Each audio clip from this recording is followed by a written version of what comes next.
Hey, this is the last round of list reviews for the Danish Nationals. This is the final review, unless something happens. And it's for Lukasz. Lukasz is bringing a. How many order dice? He has 10. He has two platoons. He's bringing a double American platoon. And let's just check. It's a bit clunky because I have it in two different files here.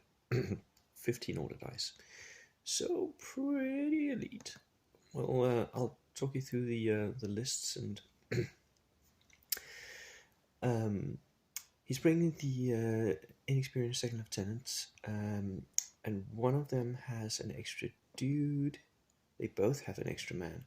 So those free SMGs, Lukasz, that's a good thing. It's a good thing to get those free SMGs.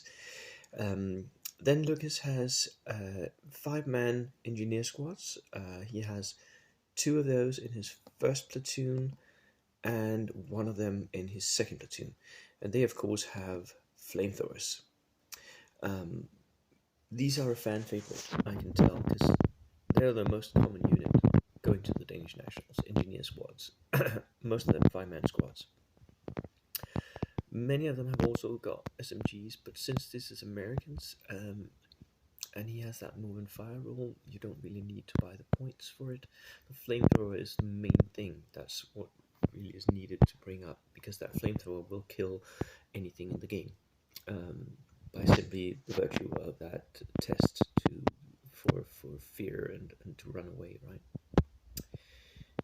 Then he has an 8-man infantry squad with double BARs.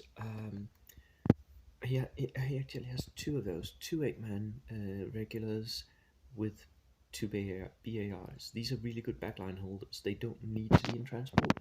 They can just sit on an objective somewhere and take shots out with their BARs and their rifles. But they can also move and fire, which is a huge advantage, right? They don't get that -1. So they are very good units, and they have the decent size as well. 8 men is a good size for a unit where they have a lot of offensive output, and still have the bodies to survive some hits. To support all this, he has a sniper team and a medium mortar team and a bazooka team. So pretty standard fare for an American force, right? We're seeing a lot of medium mortars, but I guess I knew we would. The medium mortar is really a good tool for most armies.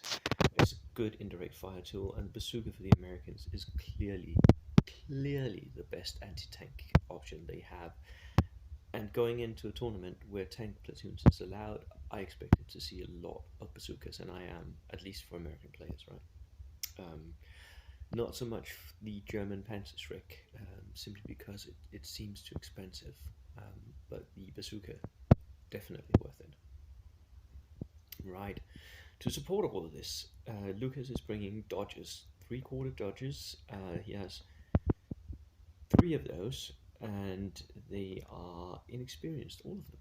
So they're just there to transport stuff, and that makes sense, right? He has 3 engineer squads. They need their transport. It's like a flamer team in a jeep, basically. Which is one thing that I think that maybe this list could use, is a jeep to transport the bazooka team.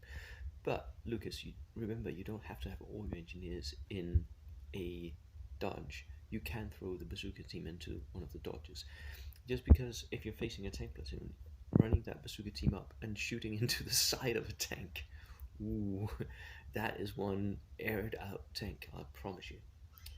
Then we have a regular Stewart with Recce and the Dhaka version, double hull mounted LMGs, and he has 2 of those. So double Dhaka Stewart. Really nice list, Lukasz. I hope you do well. I'll see you there. Cheers.